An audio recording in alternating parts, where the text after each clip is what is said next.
Hello, everyone. This is Dwight Refiner's Fire with Real Deal Clips Bahamas. You can now follow me on YouTube, Facebook, and TikTok at Real Deal Clips Bahamas. This is Extinction Level Event, Part 14. This is the case of 2 predators and 3 prey. Take a listen. You want to trust somebody to take your money 100%, which is the equivalent of $156 billion annually. All of it, and invest it for you. $156 billion? No, my sister. So, no voting, no vote, no input from the Bahamian citizen, except he can take the money and invest it for us. Well, let me ask you, you know, you see the same movie repeating itself again? Brave Davis repealed the Sovereign Wealth Fund Act we had with no input from the Bahamian citizen. Now Lincoln coming, Miss Roll 2.0, saying he can invest all the money now on your behalf and ain't come to you for no input. And Michael Bendad, the man say, I ain't selling you no false dreams. I ain't telling you you can stay home, smoke a bun, drink a stitchy, and you can get $100,000 in your bank. He ain't giving y'all no money to go smoke no stitchy. The only set of individuals that have your best interest at heart is other Bahamian citizens. Stop the steal. That's why we are educating you. Okay. So basically, you have the Sovereign Wealth Fund, and the Sovereign Wealth Fund generates income. All right. So everything you have of value goes into the Sovereign Wealth Fund. Everything you have of value goes into the Sovereign Wealth Fund, and then.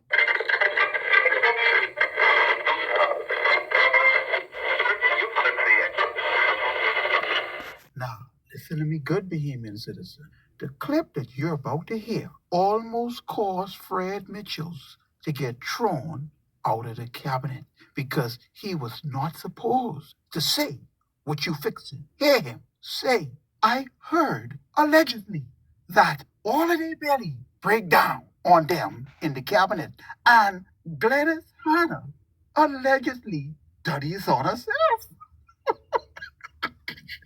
Now, Dapper with them and Glenys is alleged, because you can't follow behind everything you hear people say. That's alleged. But this part, what you're about to hear, oh, we got the file on this one. Glenys getting a kickback of $50 million. Among them, she getting the lion's share. Didn't I not tell you yesterday that there is a particular minister who controls a highly immigration area in Angliston? Well, I understand this particular minister will get a cut of about $50 million. Bulk of the average of what they're dealing with. That's the share of the money. By the way, Fred Mitchell's getting a kickback too. If Glenys get $50 million, I wonder how much Fred Mitchell's getting. So he talking on himself too. And remember, Fred does advise Prime Minister Davis. I said before, I give private advice to the Prime Minister, which is nobody's business. So now don't tell Fred I play this clip, all right? That's our agreement now. Take a listen. I got to speak at the CEO Leaders on Purpose Conference, a one-day seminar. This is an organization here in New York dedicated to using market solutions to aid in the fight for climate change. These erudite business people also got to hear from me the Prime Minister's case on climate change. Prime Minister's case on climate change. You hear what Fred just said? He's breaking down for them the Prime Minister's case. So indirectly, the Prime Minister, Minister of Finance, Philip Davis, is lying to you indirectly because he has refused to come to the Bahamian citizen and to announce to them that they have carbon credit money. Why? Because he done run off with over $20.1 billion. In fact, last I heard, the Prime Minister of the Bahamas have a palace built in Africa. Now you understand why he was doing all that traveling to Africa. That is why countries like the Bahamas are seeking market solutions in the fight on climate change. The Bahamas has 40% of the world's seagrass, and the advice is that if we protect it and keep it, it may be worth as much as $150 billion on the open market. But it is important for us to do what we can, to listen to the scientists, the economists, the financiers, and use the best efforts to monetize this important asset, monetize this important asset, monetize this important asset for and on behalf of the Bahamian people. Now we know the true intentions was to monetize the asset, but on the behalf of who? Because they still ain't come to the public and tell us we got money. The money belongs to every son and daughter of the soil. Those of us that are organic Bahamians.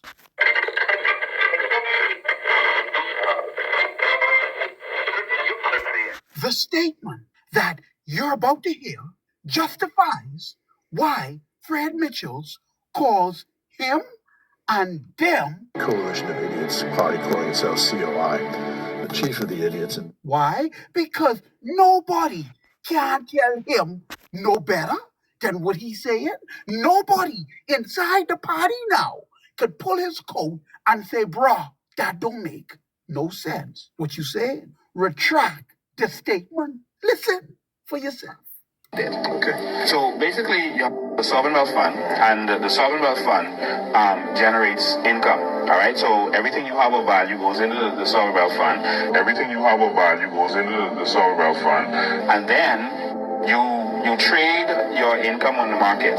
You trade your income on the market, and the return on investment is what you use to issue dividends, whatever is decided that the dividend would be, to the Bahamian people. Is what you use to issue dividends, whatever is decided that the dividend would be, to the Bahamian people. So other countries are doing this. Good morning. I might listen to Lincoln Bain. That's not what he said. That is not what he said. The sovereign wealth fund, and the sovereign wealth fund generates income. All right. So everything you have of value goes into the sovereign wealth fund, and then you trade your income on the market. You trade your income on the market, and the return on investment is what you use to issue dividends, whatever is decided that the dividend would be, to the Bahamian people. He said that the $156 billion, like we all know, these things get invested here, there, and wherever. And the interest to be paid back to the people. My sister, you're saying exactly what Lincoln said. $156 billion belong to the Bahamian citizen. This man ain't say he can take a portion of it, you know. $156 billion worth of carbon credits when it is monetized, plus whatever else we have of value. He said he can take every iota of what we own and have that's of value. He said he can take all of it and invest it. See, that's the difference between an expert and a novice. Now, my sister, I want you to listen to common sense from an expert. Take 30% of the funds and distribute that to every citizen of the Bahamas. Take 10% and put it into a climate change adaptation and mitigation sub-fund. Take another 15%, invest it into the citizens' healthcare sub-fund. Take 20% invested in a citizens' savings sub-fund account, and then another 20% invested in the citizens' investment sub-account. That's what you do with your money. You don't listen to a novice that say, take the whole lump sum of your money and put it in an investment. Because if the investment goes south, guess what? Your money going south. Just say now, the Bahamian citizen decide. The people from over the hill now, because they ain't know no better. They ain't know no better, they from over the hill. And You know why they wouldn't know any better? Because the Davis administration kept the Bahamian citizen in the dark. The Davis administration was supposed to go on a mass education campaign to inform the Bahamian citizen as to what they own, what belong to them, and come to them. Educate them now and let them make their own decision what to do with the money. The Davis administration made a conscious decision to keep the Bahamian citizens in the dark. And the F&M, who in opposition, don't know no better either. Or they said to themselves, let's leave it alone because we could be next. And we can get our hands on that carbon credit money too. Why mess it up? Leave it alone. Otherwise, they would have cried foul on the PLB. That's how that cookie crumbled. But the Over the Hill folks are in the dark. But let's just say they decide to go with what Lincoln being saying and what you agreeing to. That means that on paper, they will be billionaires. But they still can't pay their rent. They still can't eat. They still got to catch the bus now, jitney. Because they gotta wait on the money to turn a profit. That's what Lincoln proposing. That's why I say this man need to go on a debate with Thurston and some other people that want to get their hands on a debate so they can go through these issues and hash it out. So the Bahamian people can see who talking nonsense and who making sense. If you're man to come say you got a plan for the country, you should be man enough, man up, and go in a debate at the College of the Bahamas. All right, I shall explain for you the analogy. Lincoln Bay is considered the young dolphin because young dolphins, just like young people, they make juvenile decisions from which he cannot escape. He has self-sabotaged. Now, let's look at Michael Pintard, the wounded dolphin. He is smart in some regard, but he is wounded. And when you're wounded, you may be a little smart, yes, but you are not 100%. In that situation, you will become the prey because you have a predator. One of your predators is a great white shark, Brave Davis. Now we shall look at Philip Davis, the great white shark. While he is a predator and have gotten that title, predator, he is arrogant, cocky, because everybody always talks about the shark and they are afraid of the shark. But where he has made a miscalculations is that in nature, even the shark, the great white shark, has a predator. And that predator is the killer whale. The killer whale is also part of the orchid family, but they're much larger in size. And the killer whale is an apex predator, and he hunts the great white shark. In fact, the killer whale has no natural predator in the ocean.